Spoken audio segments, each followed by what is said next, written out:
Hello my dear friends, this is your Kriti ma'am और आप देख रहे हो एक ब्यूटीफुल सा channel doctor. I hope you are doing really well. वो स्टूडेंट्स जो इंडियन आर्म फोर्स के अंदर एज अ मेडिकल प्रैक्टिशनर की फॉर्म में ज्वाइन करना चाहते हैं, उनके पास यूजुअली दो अपॉर्चुनिटीज़ होती हैं। पहली अपॉर्चुनिटीज़ आप एएफएमसी के थ्रू एज एन डॉक्टर के फॉर्म में ज्वाइन कर सकते हो and second opportunity military nursing service. इस वीडियो के अंदर मैं आपको बताने वाली हूँ मिलिट्री नर्सिंग सर्विस के बारे में। मिलिट्री नर्सिंग सर्विस को लेकर आपके मन में जितने भी डाउट आते हैं वो सब मैं इस वीडियो के अंदर कवर करूँगी। लाइक एस क्या उसका एलिजिबिलिटी क्राइटेरिया रहता है, क्या सिलेबस आता है, स्क्रीनिंग प्रोसेस क्या रहती है, सैलरी पैकेज क्या रहता है। एंड सिलेबस में बहुत सारे बच्चों को डाउट रहता है क्योंकि यूजुअली बता देते हैं इंग्लिश आती है, जनरल नॉलेज आती है, लेकिन उस इंग्लिश में भी आपको कौन से टॉपिक प्रिपेयर करना चाहिए ताकि आप कम टाइम के अंदर ही अपना एग्जाम क्रैक कर लो। ओके, तो वो सब मैं इस वीडियो के अंदर बताने वाली हूँ। तो ये वीडियो आपके लिए बहुत ज़्यादा हेल्पफुल रहने वाली है, तो लाइक कमेंट शेयर करना बिल्कुल नहीं भूलना। और हाँ यार, चैनल को सब्सक्राइब कर दो, सब्सक्राइब करने में क्या ही जाता है। तो चलिए स्टार्ट करते हैं वीडियो को बिना टाइम वेस्ट किए।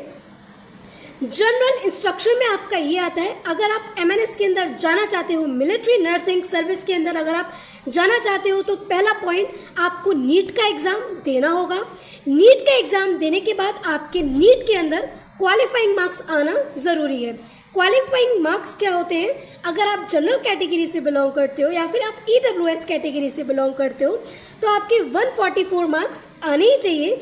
और यदि आप एससी कैटेगरी से बिलोंग करते हो, एसटी कैटेगरी से बिलोंग करते हो, तो आपके 113 मार्क्स आने ही चाहिए नीट के एग्ज़ाम में।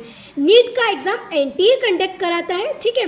तो पहला पॉइंट आपका ये, आप एमएनएस के अंदर तभी क्वालिफाई हो पाओगे, तभी आप एलिजिबल हो पाओगे जब आप नीट का एग्ज़ाम दोगे और नीट के एग्ज़ाम के अंदर आपके क्वालिफाइंग मार्क्स आएंगे, ठीक है। सेकेंड क्वेश्चन आता है कि मैम अगर हमें एमएनएस का एग्ज़ाम देना है तो हमें कौन सी वेबसाइट पर हमें जाना पड़ेगा, कौन सी साइट पर हमें उसमें अप्लाई करना पड़ेगा। तो सेकेंड पॉइंट आपका ये, आपकी ये साइट है www.joinindianarmy.nic.in। इस साइट पर जाकर आपको रजिस्ट्रेशन करना पड़ेगा। रजिस्ट्रेशन में आपके कॉमन क्वेश्चन ही पूछता है, आपका नेम पूछेगा, मदर्स नेम पूछेगा, फादर्स नेम पूछेगा, हो सकता है आपका नीट के एग्जाम में जितने भी आपके स्कोर आए वो पूछ सकता है, ठीक है। तो पहला पॉइंट आपका नीट में कितना स्कोर आया है, तो आप उसका, अगर आपके पास स्कोर कार्ड नहीं है तो आप डाउनलोड करना, आपको एनटी की साइट पर जाकर डाउनलोड हो जाएगा। तो पहला पॉइंट आपको नीट का एग्ज़ाम देना होगा। सेकेंड पॉइंट आपको रजिस्ट्रेशन करना होगा इस साइट के ऊपर, ठीक है। इसके बाद जब आप रजिस्ट्रेशन कर लेते हो, फिर बच्चों कुछ टाइम बाद लाइक एज 15 डेज के बाद आपकी एक शॉर्ट लिस्ट आती है। शॉर्ट लिस्ट कैंडिडेट की लिस्ट आती है, वही बच्चे आगे अप्लाई कर पाएंगे। शॉर्ट लिस्ट जो स्टूडेंट्स होते हैं वही इस एग्ज़ाम को क्लैरिफाई कर पाएंगे, ठीक है। उसके बाद आपका एग्ज़ाम होता है जिसको टॉगी के नाम से जाना जाता है, जिसका नाम होता है टेस्ट ऑफ जनरल इंटेलिजेंस और जनरल इंग्लिश, ठीक है। पहला क्या करना है, नीट का एग्ज़ाम देना है, उसके अंदर क्वालिफाई होना है। सेकेंड, आपको इंडियन आर्मी की वेबसाइट पर जाकर आपको अपना रजिस्ट्रेशन करना है। आप रजिस्ट्रेशन के बाद अगर आप शॉर्ट लिस्ट कैंडिडेट्स में आ जाते हो तो आपका एक कॉमन एग्ज़ाम होता है, उसमें बोला जाता है उस टेस्ट को टॉगी टेस्ट, ठीक है, जिसका फुल फॉर्म होता है test of general intelligence and general English. अगर आप इस एग्ज़ाम को क्लियर कर लेते हो फिर आपका होता है साइकोमेट्रिक टेस्ट। थर्ड स्टेज होती है आपकी साइकोमेट्रिक टेस्ट, जिसमें आपके 12th क्लास के बेसिक नॉलेज के आपसे क्वेश्चन पूछे जाते हैं, करंट अफेयर्स के क्वेश्चन पूछे जाते हैं, हॉबीज़ के क्वेश्चन पूछे जाते हैं, ठीक है। इसके बाद फोर्थ स्टेज आती है, आपका मेडिकल होता है, जो आपका होता है बेस हॉस्पिटल दिल्ली कैंट में, ठीक है। तो 4 स्टेज में आपका पूरा एमएनएस की पूरी प्रोसेस चलती है। फर्स्ट नीट का एग्ज़ाम देना होगा, नीट के एग्ज़ाम में आपके क्वालिफाइंग मार्क्स आने चाहिए। फिर आपको रजिस्ट्रेशन करना होगा इंडियन आर्मी की वेबसाइट पर, ठीक है। उसके बाद अगर आप शॉर्टलिस्ट हो जाते हो फिर आपको एक कॉमन एग्ज़ाम देना होगा टॉगी का। नेक्स्ट आपका एक साइकोमेट्रिक टेस्ट होता है लाइक एज अ इंटरव्यू की फॉर्म में, ओके। उसके बाद आपका मेडिकल होता है, जो आपका कहाँ होता है बेस हॉस्पिटल दिल्ली कैंट। अब बात कर लेते हैं कि मैम अगर हमें एमएनएस में जाना है तो प्लीज इसके एलिजिबिलिटी क्राइटेरिया बता दो। तो एलिजिबिलिटी क्राइटेरिया बच्चों ये होते हैं, पहली बात एमएनएस को फीमेल कैंडिडेट्स ही दे पाएंगी, और फीमेल कैंडिडेट्स में कौन सी फीमेल कैंडिडेट्स दे पाएंगी, तो वो कैंडिडेट्स दे पाएंगी फीमेल कैंडिडेट्स जो कि अनमैरिड हैं, डिवोर्स्ड हैं, लीगली सेपरेटेड हैं, विडो हैं, विदाउट इनकम्बरेंसेस। ओके, नेक्स्ट आती है नेशनलिटी क्या होनी चाहिए, सिटीजन ऑफ इंडिया होनी चाहिए। कुछ बच्चे पूछते हैं कि मैम डेट ऑफ बर्थ क्या रहनी चाहिए। अगर आप एमएनएस के लिए जाना चाहते हो तो आपकी डेट ऑफ बर्थ 1 अक्टूबर 2000 से 30 सितंबर 2008 तक होनी चाहिए। अगर आप 1 अक्टूबर 2000 के बच्चे हो और आप जाना चाहते हो, ठीक है, तो भी आप जा सकते हो, ठीक है। अगर आप 30 सितंबर 2008 ही आपकी डेट ऑफ बर्थ है तो भी आप अप्लाई कर सकते हो। अब बात करते हैं एजुकेशनल क्वालिफिकेशन। एजुकेशनल क्वालिफिकेशन क्या रहना चाहिए एमएनएस के लिए। फर्स्ट ऑफ ऑल आप 12th पास आउट होने चाहिए। 12th पास आउट बच्चों, आपने 12th एक ही अटेम्प्ट में आपको पास कर लेना है। मल्टीपल अटेम्प्ट में अगर आप 12th पास करोगे तो आप एलिजिबल नहीं रहोगे एमएनएस के लिए। तो आपका 12th पास आउट होना चाहिए फर्स्ट अटेम्प्ट के अंदर ही। और 12th में आपके फिजिक्स, केमिस्ट्री, बायोलॉजी, जिसमें आपकी बॉटनी एंड जूलॉजी दोनों आ जाती है। इसके साथ आपके पास इंग्लिश भी होना चाहिए। ओके, मतलब 12th में आपके पास physics, chemistry, biology along with English. और इनमें आपके 50% तो मैक्सिमम मार्क्स आने चाहिए। अगर आपके 50% से कम मार्क्स आ रहे हैं, अगर आपके मान लो 49.9% भी मार्क्स हैं, तो भी आप बच्चों एलिजिबल नहीं रहोगे। तो आपके 50% मार्क्स तो आने ही चाहिए, ठीक है। और आपने 12th किसी रिकॉग्नाइज्ड बोर्ड से करा हो, यूनिवर्सिटी से किया हो, एग्जामिनिंग बॉडी जो कंडक्ट कराती है किसी रिकॉग्नाइज से। ओके, तो क्या रहना चाहिए हमारा educational qualification, 12th pass out होने चाहिए फिजिक्स, केमिस्ट्री, बायोलॉजी से। नेक्स्ट बात कर लेते हैं फिजिकल स्टैंडर्ड्स के बारे में। फिजिकल स्टैंडर्ड्स में मोस्टली आपकी हाइट मैटर करती है। जो भी फीमेल कैंडिडेट्स एमएनएस के लिए जाना चाहती हैं उनकी हाइट 152 सेंटीमीटर होनी चाहिए बच्चों, ठीक है। अगर आप हिल एरिया से आते हो या फिर आप नॉर्थ ईस्टर्न स्टेट से आते हो तो आपको 147 सेंटीमीटर आपको का हाइट रिलैक्सेशन आपको मिलता है, ठीक है।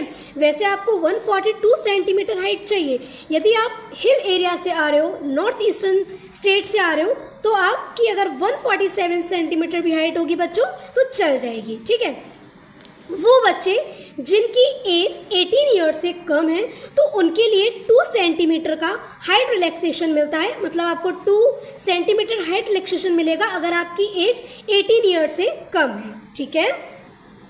अब बात कर लेते हैं स्क्रीनिंग प्रोसेस। मैं बता चुकी हूँ, एक और बार बता देती हूँ। स्क्रीनिंग प्रोसेस में फर्स्ट ऑफ ऑल आपको नीट का एग्जाम देना होगा।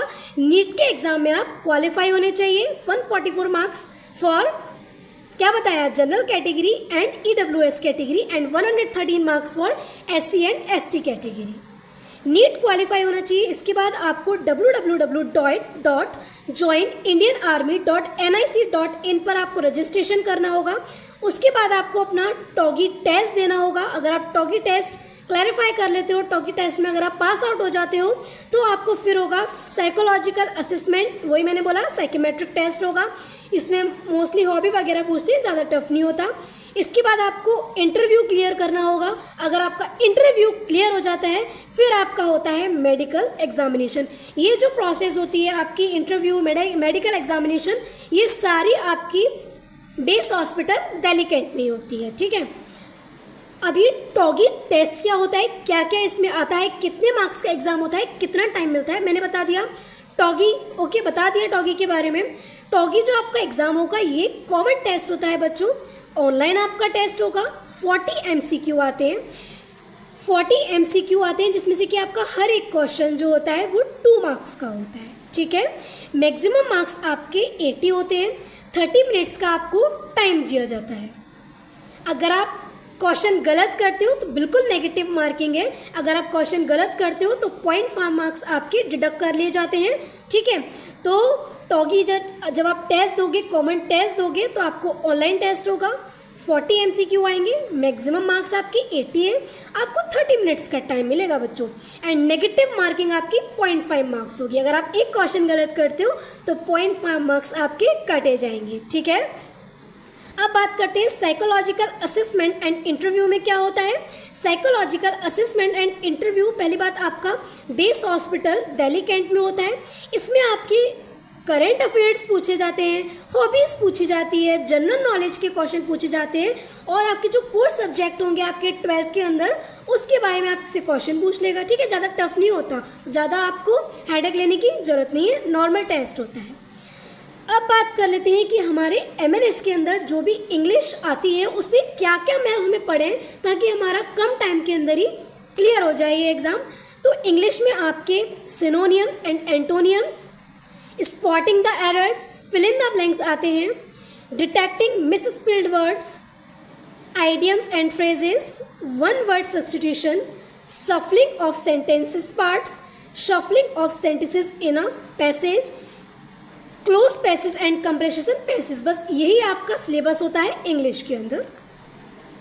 जनरल इंटेलिजेंस सिलेबस क्या होता है MS के अंदर, आपका आता है नंबर सीरीज आती है, स्पेस विजुअलाइजेशन आता है, decision making and problem solving questions आते हैं, सिमिलरिटीज एंड डिसिमिलरिटी के क्वेश्चंस आते हैं, फिगर क्लासिफाई करना होता है आपको, फिगर क्लासिफिकेशन आता है, विजुअल मेमोरी देखी जाती है, relationship concept, non verbal series, arithmetical computation, analytical function. ये आपका जनरल इंटेलिजेंस का सिलेबस है। तो मैंने आपको इंग्लिश का सिलेबस बता दिया एंड आपको जनरल इंटेलिजेंस का सिलेबस बता दिया। अब बात कर लेते हैं सैलरी की, क्योंकि हर बच्चा चाहता है अच्छी सैलरी अर्न करना। तो क्या सैलरी रहने वाली है अगर आप MNS से करते हो, अगर आप MNS करते हो तो क्या आपकी सैलरी रहेगी। तो देखो, जब आप फ्रेशर ज्वाइन करते हो तो आपकी रैंक होती है लेफ्टिनेंट, जिसमें आपकी सैलरी होगी 56,000 से 1,77,000 तक आपकी सैलरी रहेगी। उसके बाद आपके प्रमोशन होते रहते हैं। आप पहले लेफ्टिनेंट की फॉर्म में ज्वाइन करोगे, उसके बाद आप captain, major, lieutenant colonel, colonel, brigadier and major general की फॉर्म में आपका प्रमोशन होता रहेगा। तो लेफ्टिनेंट में आपकी सैलरी 56,000 से 1 लाख तक होती है। कैप्टन की फॉर्म में अगर आप प्रमोशन हो जाता है आपका तो आपकी सैलरी 61,000 प्लस एमिनिटीज़। मेजर की सैलरी रहती है 69,400 प्लस एमिनिटीज़। लेफ्टिनेंट कर्नल की सैलरी रहती है 1,21,200 plus a grade amenities. Colonel की सैलरी रहती है 1,30,600 plus a grade amenities. Brigadier की सैलरी रहती है 1,19,700 प्लस ए ग्रेड एमिनिटीज़। अगर आप मेजर जनरल बन जाते हो, बिल्कुल बनोगे, अगर आप मेजर जनरल बन जाते हो तो आपकी सैलरी रहती है 1,44,000 प्लस ए ग्रेड एमिनिटीज़। तो ये सारी आपकी सैलरी रहती है। तो अगर आप MNS भी करते हो तो आपको बिल्कुल वही रिस्पेक्ट मिली जाती है। अगर आप AFMC करके डॉक्टर बनते हो, सेम बिल्कुल आपको रिस्पेक्ट वही मिलती है। आपकी जो ड्रेस रहती है वो ये रहती है, आपको स्क्रीन पर दिख रही होगी, ये आपकी जब आप MNS करोगे तो ये आपकी ड्रेस रहेगी, ठीक है। तो MNS बिल्कुल सिमिलर है अगर आप AFMC से डॉक्टर बनते हो। तो जिन बच्चों का नीट का स्कोर कम रह रहा है, जिनको अच्छा कॉलेज नहीं मिल रहा है, तो वो फीमेल कैंडिडेट्स MNS का एग्ज़ाम दे सकते हो बच्चों, बहुत अच्छा चांस है आपके पास, ठीक है। तो अगर वीडियो पसंद आए तो लाइक कमेंट शेयर करना बिल्कुल नहीं भूलना, और हाँ, चैनल को सब्सक्राइब कर लेना। और अगर आपको और कोई भी डाउट है तो आप मुझे कमेंट सेक्शन के अंदर ड्रॉप कर सकते हो, मैं डेफिनेटली उस पर नेक्स्ट वीडियो